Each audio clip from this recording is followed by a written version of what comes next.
Let's do the last garden update or garden tour of 2022's winter.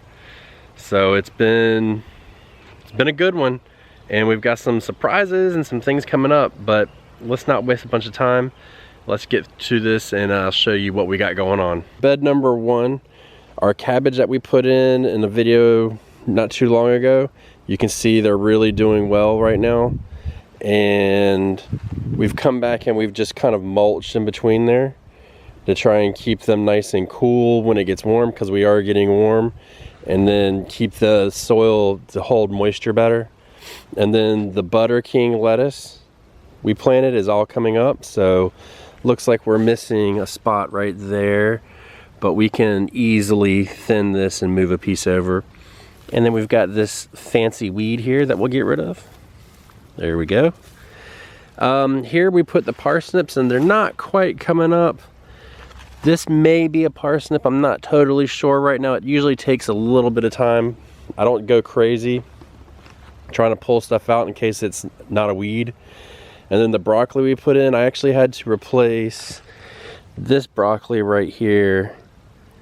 It did, the first one it was real weak when I put it in. So we replaced it, and the chard in the back is doing amazing. It's doing swimmingly well. And then the carrots that I planted, if you remember, I put carrots in this area. It's been about 2 or 3 weeks. Let's see here. And I don't know if you can see it, but it is barely starting to come up.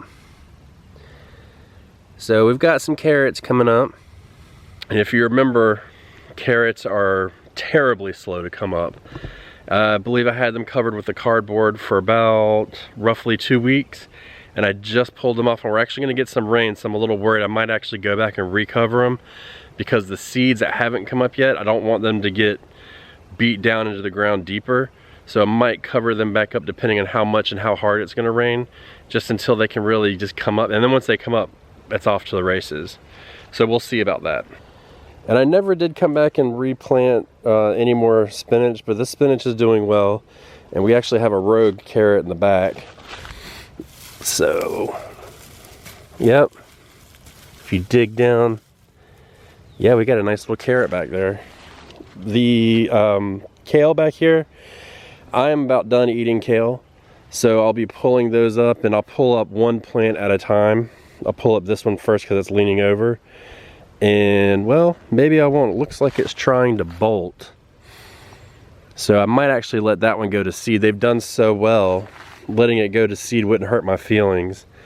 And then the radishes that I left here, I left them here to go to seed, so you can see that we are getting seed starting. It'll take some time, but look at this. That's a radish. That's what it looks like when you go to set seed. That's what the food looks like. You would never eat that. So this one's no good.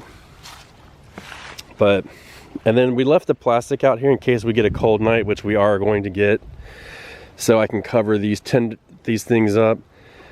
And it's not because they're tender when they're cold. It's simply a fact of keeping them comfortable so they can get maximum growth. So since I already have it set up, why not use it in order to keep it just above freezing, so it doesn't stunt the growth or shock it at all. Even though they'll totally live through it, all those plants, it'll still allow them to continue growing faster.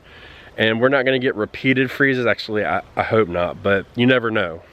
So it's been, this is the reason why I call this a heartbreak zone.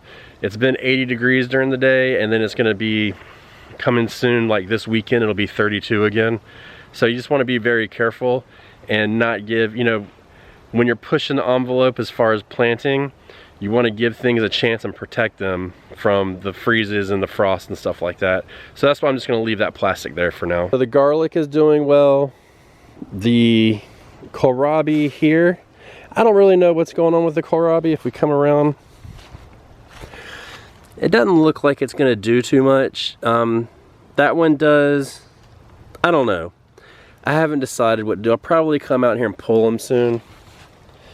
And then these are some turnips that are, honestly, they're ready to come up. So we'll be pulling these out. And this is a Chinese cabbage that has bolted. It's just been stressed all winter. Hot, cold, cold, cold, cold, real hot. So we're gonna let that go to seed, see what we can get. I'm not really worried about saving seeds. We'll see what happens as it gets closer.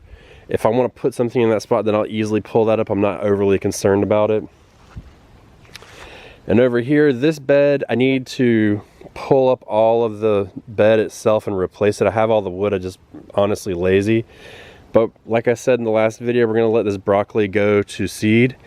And then we're gonna put a bunch of lettuce right here in the coming weeks. So I'm succession planting all my lettuce. These are my Brussels sprouts. And we do have Brussels sprouts this year. So they're very small, but they will be a snack. Let's see quickly this pot here. So we have 3 romaine lettuces, and then I put a chard in for a little bit of color and texture. And then we have a dazzling blue kale in the back. And this is a flower from last year that overwintered that I didn't think would overwinter.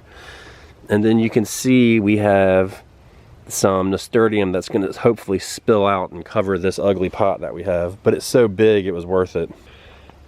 We've also got on these trellises that I'm walking under, on this side we've got snow peas, and no, shelling peas, excuse me. And the snow peas are on another trellis back there, but they're, you know, they're this big, they're not really coming up yet. And so the big news, and I mean the big news, is I finally got it done, most of the way done. The wild garden. So it's done. I've built the boxes, I filled up the soil, I kind of ran low on soil, but I'm not overly concerned. And so in the back, actually yesterday, you can see I was just out here working. I put every other lettuce in the back as a Butter King or a romaine. And what that'll do is that'll give different textures. And then in the front, in between, I planted more chard. And so that will give a little bit of a colored pop. And then over here, what I did is I took some more Chinese cabbage or Napa cabbage and planted in here. And then that'll just give it a bunch of different textures. And I'm gonna come back all along here, and I think I'm gonna put carrots here this week after this rain. I'm not totally sure what I'm gonna do just yet, but that's the plan. And then back here, what I did is I put broccoli in this corner, and then I'm actually gonna cover this and leave it bare, and that will be for okra here and tomatoes and stuff like that. And as these come up, I can put more peppers and stuff in that area. And then here, this is my white potatoes.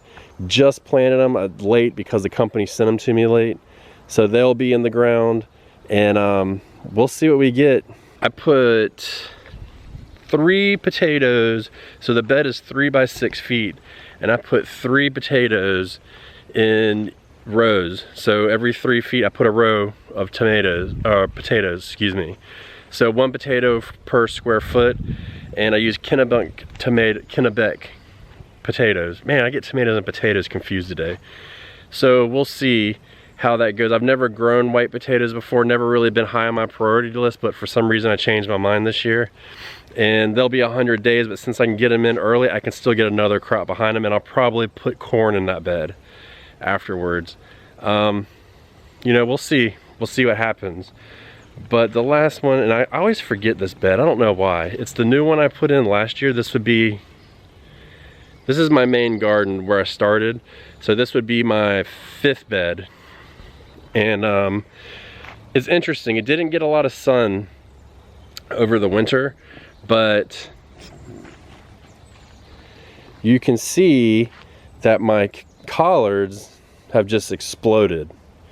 And we're getting sun again, the collards are coming up. There's a head of cabbage in the back that's ready to harvest. And I'm going to be coming in here, and I forgot what I'm probably going to put a round of turnips here. I might actually leave this bare too, just so I'm getting so close to my final frost date. I might actually leave it because I've got a lot of other projects going on. And here's some peas that I told you about. So you can see how small they are.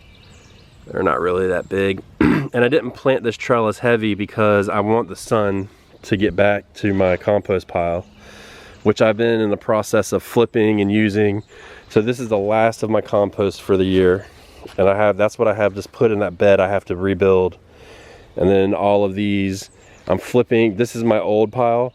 So I'm flipping it over to this pile, and I'm doing it slowly because the stuff on the what is now on the bottom was more fresh, like not broken down.